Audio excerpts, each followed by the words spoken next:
Halika dito. Next.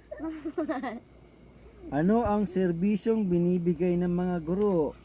Ang sagot ni Anya, pangingisda.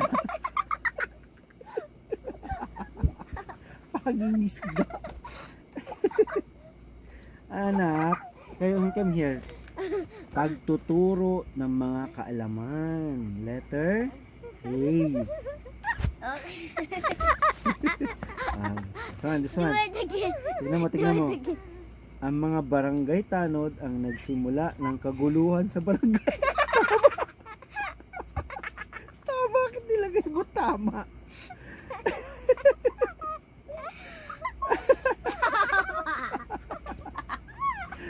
Ano ba yan, anak?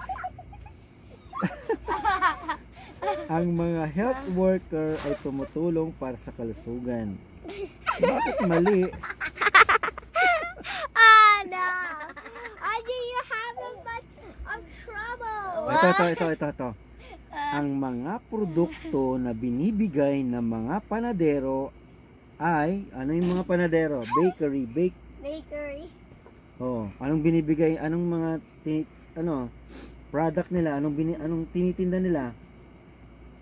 Isda. Isda? Eh di ba bread? Yung panadero. Isda. Ba yan?